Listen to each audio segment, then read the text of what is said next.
സുപ്രഭാതം. ഇത് കേൾക്കുമ്പോൾ നിങ്ങൾക്ക് എന്തെങ്കിലും ഓർമ്മ വരുന്നുണ്ട? നമ്മുടെ FM റേഡിയോ. എൻ്റെ അപ്പൻ നല്ലൊരു റേഡിയോ ശ്രോതാവായിരുന്നു. എനിക്ക് ഒരു 22 വയസ്സ് പ്രായം വരെയൊക്കെ രാവിലെ വീട്ടില് സ്ഥിരമായിട്ട് ആകാശവാണി വെക്കുമായിരുന്നു. ആ മ്യൂസിക്കുകൾ പോലും ഇപ്പൊ വല്ലാത്തൊരു നൊസ്റ്റാൾജിയാണ്. ആ സമയത്ത് മണിക്കൂറുകളോളം ഇത് തന്നെ കേൾക്കുമ്പോൾ ഞാനും എൻ്റെ അനിയത്തിയൊക്കെ അപ്പനോട് പരാതി പറയാറുണ്ടായിരുന്നു. പക്ഷെ ഇപ്പൊ അതാലോചിക്കുമ്പോ ഒരു വിഷമാ. ഇപ്പൊ അതൊന്നും കേൾക്കാനേ ഇല്ല എവിടെയും. ഇതെന്റെ മത്തങ്ങ കുട്ടിയാണ് കേട്ടാ. ഇവളുടെ വിചാരം ഇവളൊരു പൂച്ചെടിയാണെന്നാ. ഇതിപ്പോ എന്തൊട്ട് വട്ടായി പറയണേന്ന് വിചാരിക്കണ്ടാവും നിങ്ങൾ.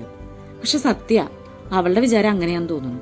ദേ ഇതുപോലെ കായ പിടിക്കും, എന്നിട്ട് ഒരു 3-4 ദിവസം കഴിയുമ്പോ നമ്മളെ കൊതിപ്പിച്ചിട്ട് കടന്നു കളയെന്ന് പറഞ്ഞ പോലെ അത് പഴുക്കും, പിന്നെ ചീഞ്ഞ് പതുക്കെ നാശമായി പോകും. അതുകൊണ്ടാന്ന് തോന്നുന്നു ഇങ്ങനെ പൂക്കളൊക്കെ കാണിച്ച് സന്തോഷിപ്പിക്കണേ. പിന്നെ ഞാനും വിചാരിക്കും, പാവല്ലേ, എന്തെങ്കിലും ആയിക്കോട്ടെ.